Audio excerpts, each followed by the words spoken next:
ना सूरत बुरी है ना सीरत बुरी है, बुरा है वही जिसकी नीयत बुरी है। किसी गरीब ने एक सेठ को भला आदमी समझकर उसके यहाँ अपनी 100 स्वर्ण मुद्राएं धरोहर के रूप में रखी। वह कुछ समय बाद सेठ के पास पहुंचा और अपनी अमानत 100 स्वर्ण मुद्राओं को सेठ से मांगने लगा। सेठ चौंक कर गरीब से बोला, अरे पागल, तू क्या बोल रहा है? मैंने तुमको तो कभी देखा ही नहीं। कौन सी स्वर्ण मुद्राएं, कहां और कब रखी? गरीब ने स्वाभिमान के साथ सेठ से कहा, सेठ जी, आप मुझे गरीब समझकर मेरी अमानत हजम करना चाहते हो? मैं आपको चैलेंज देता हूं, मेरे खून की कमाई है, सच्चाई की कमाई है। मैं उन सारी स्वर्ण मुद्राओं को लेकर रहूंगा। मेरे साथ मेरा अपना भगवान है। आप कौन सी बाग की मूली हैं? सारी दुनिया को मैं अपने 2 हाथ दिखा सकता हूं। सेठ को अपने संपदा पर अहंकार था। उसने सोचा, यह गरीब मेरा क्या कर सकता है? मेरी छाप पूरे गांव में है। इस बेचारे को कौन जानता है? कौन इससे पूछेगा? गरीब ने अपनी सारी स्थिति से अवगत कराते हुए दीवान जी से कहा, साहिब, सुखाराम नामक सेठ ने मेरी 100 स्वर्ण मुद्रा को दबा लिया। वह सफेद झूठ बोलकर मुझे धमकी देता है।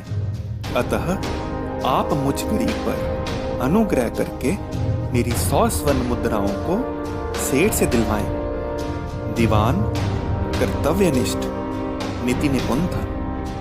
उसने गरीब के दिल के दर्द को अपना दर्द समझा।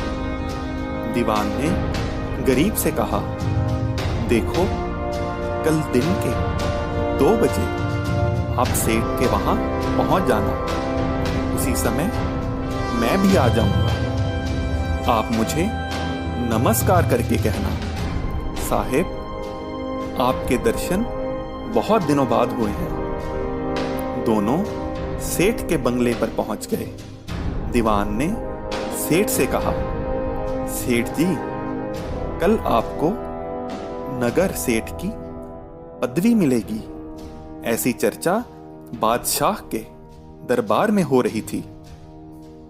गरीब ने अवसर देखकर दीवान जी को प्रणाम किया। दीवान ने कथनानुसार सारी औपचारिकता निभाई।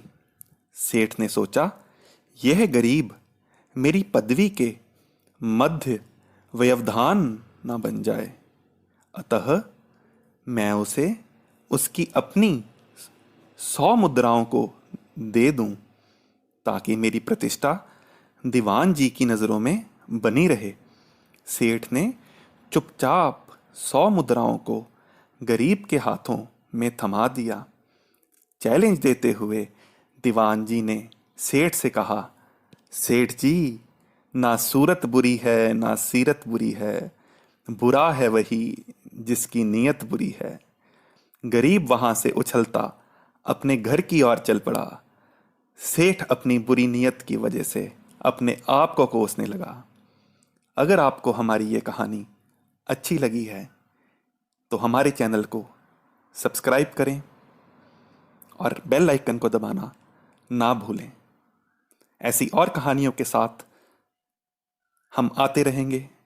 धन्यवाद।